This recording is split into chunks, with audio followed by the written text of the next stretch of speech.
Votre guide à la Terre plate.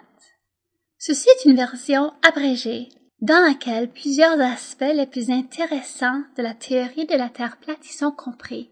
Ce sera qu'une révision pour ceux qui aperçoivent déjà le monde d'un nouveau regard, mais il se peut bien que vous y trouverez du nouveau. Pour le reste d'entre vous, qui sont tout nouveaux à ce sujet, la première question est invariablement « Est-ce une blague? » Mais non, mais c'est une blague. Et voilà notre point de départ, parce que c'est, à vrai dire, une des connaissances de base de notre enfance. 1 et 1 font 2, et la Terre est un globe. On nous l'enseigne avant tout. Et voilà ce qui suggère à quel point qu'il est grave ce secret. Mais pour ceux qui ont oublié leur cours d'histoire, voici la version modifiée à la Men in Black. Pendant les premiers 4000 ans de notre civilisation, nous croyons que la Terre était un disque plat, entouré d'une barrière solide en forme de dôme, portant le nom de firmament. Tous les 5 religions principales du monde en ont parlé, en avaient leur version, et leurs églises réaffirmaient cette croyance. Mais en 1514, un homme du nom de Copernic a créé un nouveau modèle du monde. Il déclara que si la Terre tourne comme une toupie, à 1600 km de l'heure et encercle le Soleil à une vitesse de 110 000 km de l'heure, elle doit donc être ronde. Et malgré le fait que les calculs marchaient tant bien que mal, il y avait néanmoins un problème. Il se retrouvait dans l'année 1500, et la technologie pour prouver sa théorie n'existait tout simplement pas. La première montgolfière apte à transporter des gens n'a été inventée qu'en 1760. Les voyages sur l'eau se passaient en voilier et par voie terrestre, le moyen le plus rapide était à cheval. Mais cette nouvelle vision du monde a pris le dessus et fut favorisée. Les religions se sont adaptées pour inclure cette nouvelle réalité et les gens passèrent à autre chose. Plus importante encore, le modèle du globe fut introduit dans les systèmes éducatifs. Au cours des prochains 500 ans, les contestations diminuèrent, s'atténuèrent au point où le globe fut accepté universellement autant que les lois physiques, telles que la loi de la gravité. Réécoutez bien cela au cas où vous ne l'avez pas bien absorbé. Pendant 20 générations, les gens ont cru que la Terre était ronde parce qu'il y avait un globe dans leur salle de classe. Il n'y avait pas de preuves. Des centaines d'années passèrent, mais la civilisation n'avait toujours aucun moyen de prouver la théorie. Les avions furent inventés autour de l'an 1900, mais jusqu'à 1957, rien ne pouvait atteindre une hauteur suffisamment élevée pour nous offrir une vraie perspective du lieu où nous habitons. Et c'est alors que tout est devenu étrange. Les États-Unis et la Russie ont tous dû envoyer des fusées à une hauteur adéquate afin de prendre des photos d'assez bonne qualité. Ce qu'ils ont vu leur a fait terriblement peur. Comment le sait-on qu'ils sont devenus extrêmement inquiets par rapport au ciel? Parce que les États-Unis et la Russie commencèrent immédiatement à lancer des armes nucléaires tout droit dans le ciel et continuèrent à en lancer pendant 4 ans. Quelques petites choses à garder en tête. Premièrement, c'était maintenant 1958. Les armes nucléaires étaient épouvantablement chères et dures à produire. Et celles-ci n'étaient pas les jouets de puissance nominale de 20 kilotonnes dont les États-Unis se sont servis sur Hiroshima. Non, celles-ci étaient de hautes kilotonnes à basses mégatonnes en puissance. Et impossible d'être trop vite dans cet exploit. Et l'étrangeté a continué ailleurs. En 1959, qu'un an après le bombardement de l'atmosphère, 12 États, y inclus les États-Unis, se sont entendus sur un plan pour interdire la colonisation de l'Antarctique et de réduire l'accès au tourisme et à l'exploitation des ressources minérales là-bas, sauf celles qui sont menées à des fins scientifiques. Un traité a été mis en place qui endure à ce jour. Plus de 50 nations ont maintenant signé ce traité. D'ailleurs, connaissez-vous un autre traité qui dure depuis si longtemps entre tous les pays industrialisés? De plus, connaissez-vous un seul autre terrain sur Terre qui n'appartient à personne? On croirait que sûrement au moins une des très grandes compagnies pétrolières se servirait de ses riches ressources financières afin d'explorer cette région. Mais elle ne pétitionne même pas l'idée. La découverte, en bref, est celle-ci. Par 1958, le militaire américain avait découvert les bords extérieurs et supérieurs de notre monde et a dû créer une façon de signaler « ne pas entrer » avec discrétion. C'était délicat, certes, mais s'il y a une chose que j'ai apprise au sujet de l'autorité, c'est que rien n'est laissé au hasard. La majorité du travail avait déjà été accompli pour eux. Il ne leur restait que les détails. La partie ciel du dôme était plus haut que le trafic commercial aérien, alors leur seul souci était le programme spatial. Donc, ils l'ont immédiatement militarisé. Les bases extérieures avaient, comme avantage naturel, non seulement un océan vaste, mais aussi une diminution graduée de température et une augmentation constante de la fréquence d'icebergs pour décourager les bateaux. Le tout menant à un territoire gelé qui ne servirait à aucun genre d'agriculture. Cet aménagement de glace et d'océan avait bien marché pendant des milliers d'années parce que la technologie de la civilisation actuelle n'évoluait pas à grands pas.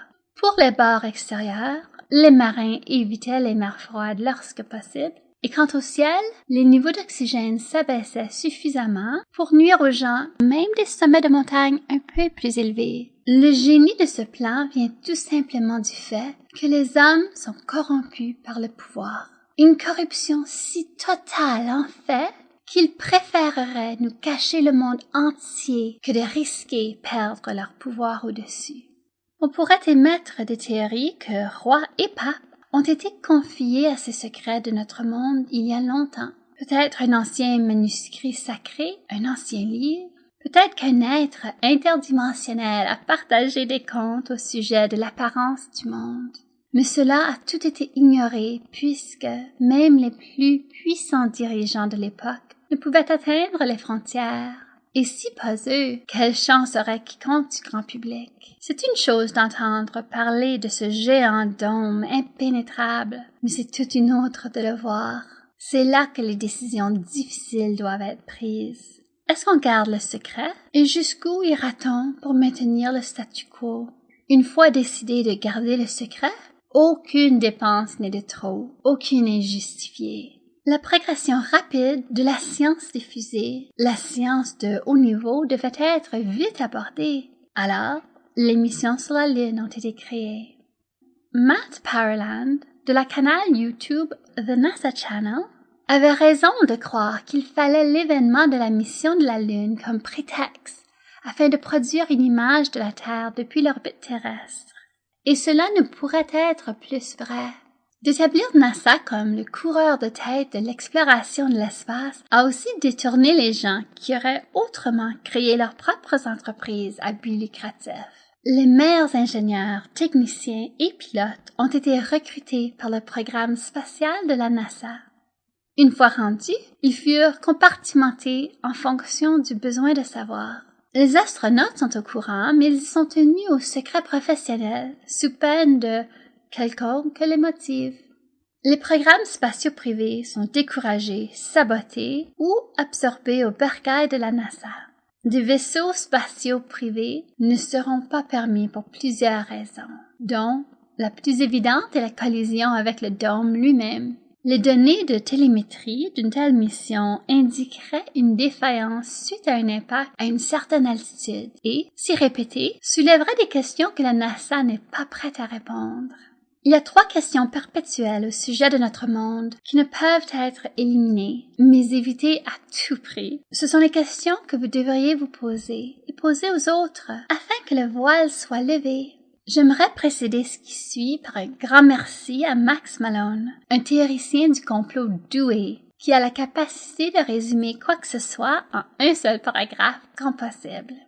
Après plus de 50 ans et de milliers d'heures de vidéos de navigation spatiale de la NASA et d'autres pays, n'y a-t-il pas des séquences où un astronaute complète l'acte simple de faire un panoramique de 180 degrés, encore moins un tour complet de 360 degrés, pendant aucune mission sur la Lune, jamais à l'extérieur de la station spatiale, jamais rien. Les statistiques vous diront que ceci aurait déjà eu lieu par accident il y a des années, mais ça ne s'est jamais passé. et ça ne se passera pas. Et c'est à cause de la règle qu'ils ne peuvent transgresser. La même règle qui s'applique aux émissions de télévision qui ne peuvent montrer le quatrième mur. Pourquoi pas? Parce qu'il n'y a aucun quatrième mur à montrer. 2. Quand vous cherchez sur la toile pour des images de notre Terre de l'espace, 95% de ce que vous trouvez fait partie d'une collection d'images composées artificielles. En l'an 2000, quand j'ai premièrement entrepris cette recherche, il n'y avait qu'une seule photo prise par la NASA qui montrait la partie inférieure de l'Afrique et l'Antarctique. Aujourd'hui, cette image est cachée parmi des centaines d'images simulées. Il y a des caméras achetées partout, mais personne ne prend une photo de la Terre parce qu'on ne peut atteindre assez d'altitude pour le faire. 3. Les parcours de trafic commercial aérien dans l'hémisphère sud ne tiennent pas. Ils sont faux. Voici quelque chose que vous pouvez vérifier pour vous-même en un clin d'œil. Sur une carte géographique, prenez la distance entre n'importe où près de l'Australie et n'importe où en Amérique du Sud. Une ligne directe au travers du Pacifique Sud. Et là, trouvez votre site de voyage préféré et essayez de vous y rendre sans arrêt. Qu'est-ce qui se passe? Les voies deviennent ridicules. Pendant plusieurs années, j'ai fait beaucoup de voyages d'affaires et je n'ai jamais rien vu de tel. C'est une chose du monde du grand public qu'ils ne peuvent dissimuler, la vraie distance entre ces deux places. Sur un monde rond, le vol est facile, ce n'est qu'une ligne directe au travers, au-dessus d'un océan. Mais sur une terre plate, cela devient la plus grande distance entre deux points. Il n'y a pas de raccourci, alors il vous distrait avec de nombreuses connexions et escales. Ce n'est que par hasard que les États-Unis se retrouvent dans l'hémisphère nord. Sinon, on se serait aperçu de l'augmentation de la circulation. De graves inquiétudes se seraient soulevées. Je sais, c'est de la folie, de la démence. Il y a des gens qui vous diront en face que tous les dirigeants du monde sont des lézards. Mais ces mêmes éclateront de rire si vous dites les paroles « terre plate ». J'étais, et je suis encore, un vrai théoricien de complot. J'ai littéralement manqué de nouveaux sujets de chapeau en aluminium à rechercher. Et je refusais encore d'étudier celui-ci sans rougir d'embarras. Mais à chaque fois que j'ai jeté un coup d'œil, je voyais quelque chose de non résolu. Et dès que j'ai vu ce plan qui frôlait la perfection, je ne pouvais détourner mon regard. J'étais emballée. Allez, faites votre propre recherche, posez-vous les questions, allez au-delà de la possibilité pour voir si vous pouvez atteindre un plus grand tableau d'ensemble qui aurait bâti le dôme. Et pour quelle raison? Voilà où ça devient très intéressant, captivant et les idées s'ouvrent. C'est bien vrai ce que j'ai dit il y a quelques années, que le plus grand bien de tous doit être préservé, que l'assassinat de Kennedy, l'attaque sur Pearl Harbor, le 11 septembre, ils étaient tous inévitables, et je le crois encore, et je comprends les décisions qui ont été prises à ce sujet. L'illusion du globe, par contre, a suivi son cours depuis les derniers 500 ans. C'est le temps de recommencer. Si ça veut dire qu'on attire l'attention de qui ou de quoi que ce soit qui a créé cette place, et ça remet à zéro forcément notre monde, serait-ce la pire chose? Il y a plusieurs sites que vous pouvez explorer vous-même. Par exemple, la projection cartographique dont se sert l'USGS présentement, le logo des Nations Unies, la Société de la Terre plate, les essais nucléaires à haute altitude, le traité de l'Antarctique, parmi nombreuses d'autres.